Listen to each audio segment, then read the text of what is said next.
3 to 10 தான் நீங்க permission வாங்குனீங்க. சரி. வெளியில வந்து 12 மணிக்கு விஜய் பேசுவார்னு பொதுச் செயலாளர் சொன்னது பொய்யா இல்லையா? பாருங்க, அது பொய்யா இல்லையா? அவர் 12 மணிக்கு பேசுறாரு, 1 மணிக்கு பேசுறாரு, 2 மணிக்கு பேசுறாரு, 3 மணிக்கு பேசுறாரு. புரியுதா உங்களுக்கு? அது பொய்யா இல்லையா? 3ல இருந்து 10 வரைக்கும் பர்மிஷன் கொடுக்க வேண்டிய கடமை, பாதுகாப்பு கொடுக்க கடமை யாரோட சார்ந்தது? அது போலீஸுக்கு உள்ளது. இருங்க. சரி சரி. 12 மணிக்கு விஜய் பேசுவார்னு புஷி ஆனந்த் சொன்னது பொய்யா இல்லையா? அதை ஏங்க நீங்க ஏத்துக்கிறீங்க?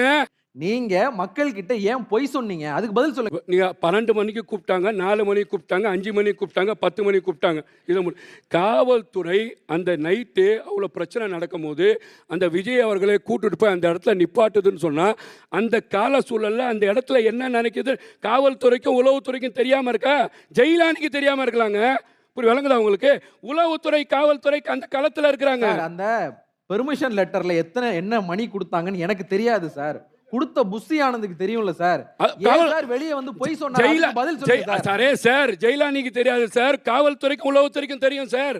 அதை நீங்க பாருங்க சார். தெரிய வேண்டியவங்களுக்கு தெரியும் சார், ஆட்சியாளர்களுக்கு தெரியும் சார்.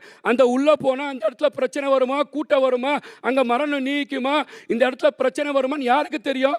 அந்த இடத்துல போகாம இருக்கலாங்க. நான் இதுல வந்து கடந்தே போறேன். புரியுதா உங்களுக்கு? நீங்க இதே திருப்பி கடந்து தான் போயிட்டு இருக்கீங்க. அதான் பிரச்சனை.